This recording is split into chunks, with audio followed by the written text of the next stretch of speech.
మా ఆడబిడ్డ, మా ములుగు జిల్లా ఆడబిడ్డ మా సీతక్క గారికి మేమందరం చేతులు జోడించి విన్నవించుకునేది ఏంటంటే, దయచేసి అక్క మీరు కూడా ఎన్నో ఆర్థిక స్థితిగతులను, ఎన్నో సామాజిక స్థితిగతులను ఎదుర్కొంటూ, ఎన్నో కష్టాలను ఎదుర్కొంటూ, ఎన్నో నష్టాలను ఎదుర్కొంటూ, కన్నీళ్ళను ఎదుర్కొంటూ ఈ రోజు రాజకీయంగా మీరు ఎదిగిండ్రు. మీరే మాకు ఆదర్శం. మేము వార్డు మెంబర్ స్థాయి నుంచి మీలాంటి స్థాయి దాకా రావడానికి మిమ్మల్ని ఆలోచన తీసుకొని మేము ముందుకు పోతా ఉన్నాం. దయచేసి మీరు కూడా ఎదగాలనుకుంటే ఈ ఉప సర్పంచ్ల చెప్పుకోవడం మీద వస్తున్న వదంతులను మీరు ఇప్పుడే ప్రెస్ మీట్ పెట్టి ఇది ఖండించాలని మేమందరం కూడా మనస్ఫూర్తిగా మిమ్మల్ని చేతులు జోడించి వేడుకుంటున్నాం. అక్కగారు, నేను ఇప్పటి వరకు 22 జిల్లాలు పర్యటించిన నిన్ననే మహబూబ్ నగర్ వనపర్తి వేళ నేను మహబూబ్ నగర్ పోడే చెక్కోడ గురించి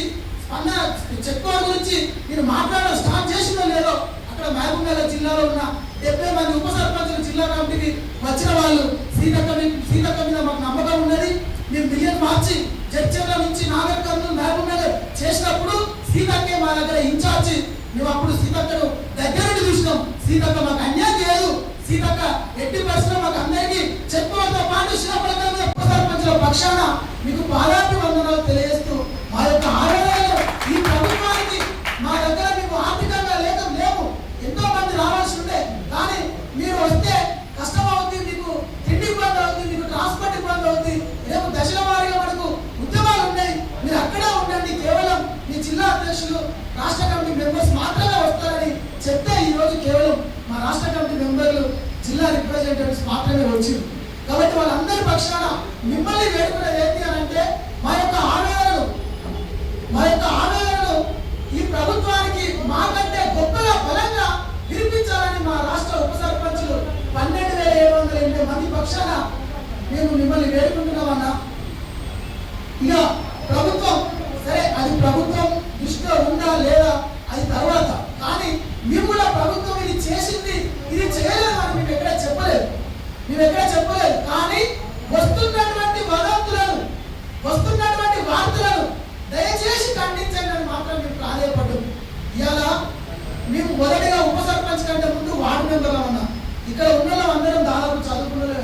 నేను ఎంఏ ఇంగ్లీష్, మా వర్కింగ్ ప్రెసిడెంట్ గారు బీటెక్, మా వైస్ ప్రెసిడెంట్ గారు బీఫామ్. ఇప్పుడే చూసారు చెల్లె పల్లవి, మీరు అందరూ వస్తారు. చెల్లెలు ఖచ్చితంగా మీడియా వాళ్ళంతా కవర్ చేయాలి.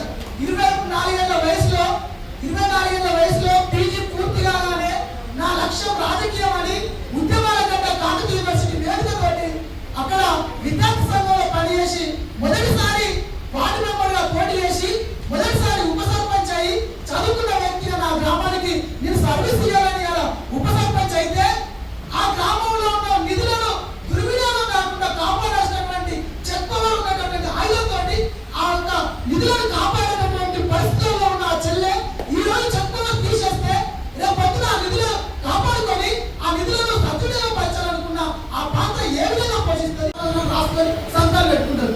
మరి ఉన్న చెక్కవలు కూడా పోతే సేమ్ అట్లే సెక్రటరీ సర్పంచ్ వేసి సంతకాలు పెట్టుకుంటే మరి నిధుల మీద పర్యవేక్షణ ఎవరు ఉండదు?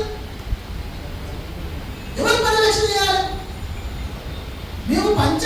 మేము ఈ చెప్పుకోవాలి తీసేస్తానంటే తీసేయండి ప్రభుత్వం, మాకు అభ్యంతరం లేదు. కానీ నువ్వు ఎలక్షన్లో పోయే కంటే ముందు 2018 చట్టాన్ని, పంచాయతీరాజ్ చట్టాన్ని 2 కిలోల నుంచి 3 కిలోలకి ఏ విధంగా అయితే మార్చావో అప్పుడే నువ్వు జాయింట్ చెప్పుకోవాలి కార్యదర్శికి సర్పంచ్ పెడితే ఈ రోజు మా ఉప సర్పంచులు దాదాపు 70% మంది ఉప సర్పంచులు సర్పంచ్లు అయ్యేవారు కదా. అది చెప్పుకోవాలి మాకు కూడా ఉంటుంది. అల్టిమేట్ ఏంటిది? ఒక ప్రజాప్రతినిధి తెలిసిపోయినది గ్రామ స్థాయిలో మా గ్రామం అభివృద్ధి కావాలి.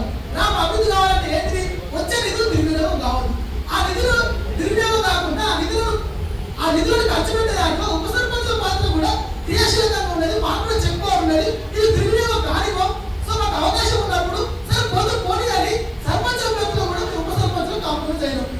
మరి ఉన్నది తీసేసి, ఉన్న చెప్పుకోవాలి తీసేసి మమ్మల్ని మధ్యంతరంగా ఆగం చేసే ప్రయత్నం ఈ యొక్క వార్తలలో వస్తుంటే ఇప్పటి వరకు మేమందరం 54 మంది ఎమ్మెల్యేలను కలిసినాం, 8 మంది మంత్రులను కలిసినాం. మీరు ఒక్కరన్నా బయటకు వచ్చి ఆ వార్తలు వదంతులు మీద మీరేం వరి కాకండి, మీకు చెప్పుకోకపోవట్లేదని మీరు చెప్పలేరు. ఇప్పుడు డిసెంబర్ 22వ తారీఖు ప్రమాణ స్వీకారం చేసిన తర్వాత జనవరి మొదటి వారంలో సెంట్రల్ గవర్నమెంట్ సంతకాల అప్డేట్ కోసం మేకర్ అని చెప్పేసి ఒక ప్రశ్న తేడా తెలియక వేగం న్యూస్లో న్యూస్ వస్తుంది. ఉప సర్పంచులు చెప్పుకోబోయింది, ఉప సర్పంచులు చెప్పుకోబోయింది. ఆ వేగం న్యూస్ వచ్చినటువంటి ఒక గంట లోపలనే కన్సర్న్ డిపార్ట్మెంట్ మినిస్టర్ సీతక్క గారు, అదేవిధంగా concern department HOD principal secretary Srinivas గారు ఇద్దరు కలిసి ప్రెస్ నోట్ ఇచ్చారు. ఇది అంత వదంతులు, ఇది నమ్మద్దు, ఉప సర్పంచులు చెప్పుకోవారు ఉంటుంది, మీరేం బాధపడకండి. అది ఈ రోజు దిశ పేపర్ నుంచి ఈనాడు పేపర్ వరకు అన్ని ఎలక్ట్రానిక్ మీడియాలో వస్తుంటే మేము 54 మంది ఎమ్మెల్యేలను 8 మంది మంత్రులను ప్రాధాన్యపడుతుంటే ఒక్కరు కూడా ఎందుకు బిడ్డ మీరు కూడా మా కోసం పనిచేసారు, మీరు ఇలా మంత్రులైనా అంటే మీరే కారణం, ఎమ్మెల్యే అంటే మీరే కారణం, మిమ్మల్ని ఎందుకు అన్యాయం చేస్తాం బిడ్డ అని ఒక్కరు కూడా ఎందుకు ప్రకటనిస్తలేదు. ఇంతటి దౌర్భాగ్యం అన్నా అంటే ఎమ్మెల్యేల జీతాలు పెంచుకోవచ్చు ఇష్టం ఉన్నట్టు, ఎంపీల జీతాలు ఇష్టం ఉన్నట్టు పెంచుకోవచ్చు, అందరికీ జీతాలు ఇవ్వచ్చు. మరి మేము కూడా ఎలక్షన్లో ప్రజల చేత ప్రజాస్వామ్యంలో ఎలక్షన్లతో గెలిచినాం కదా, ఎందుకు వార్డు మెంబర్కి జీతం ఉండదు, ఎందుకు ఉప సర్పంచ్కి జీతం ఉండదు? మీరు ఎట్లా గెలిచినా మేము ఎట్లా గెలిచినాం కదా. చాలా వేదికలలో ఎంతో మంది రాజకీయ నాయకులు ఇర్రెస్పెక్ట్ ఆఫ్ పార్టీస్, ఎంతో మంది రాజకీయ నాయకులు ఎన్నో వేదికల మీద చదువుకున్న యువత రాజకీయాల్లోకి రావాలి, చదువుకున్న యువత రాజకీయ ప్రవేశం పొంది మీరు ఈ సమాజాన్ని తట్టి లేపాలి, సమాజ నిర్మాణంలో మీరు భాగస్వాములు కావాలని అడిగినటువంటి రాజకీయ నాయకులు, మరి ఆ రాజకీయ నాయకులలో అన్ని పార్టీలు ఉన్నారు, నేడు ముఖ్యమంత్రి గారు కూడా ఉన్నారు.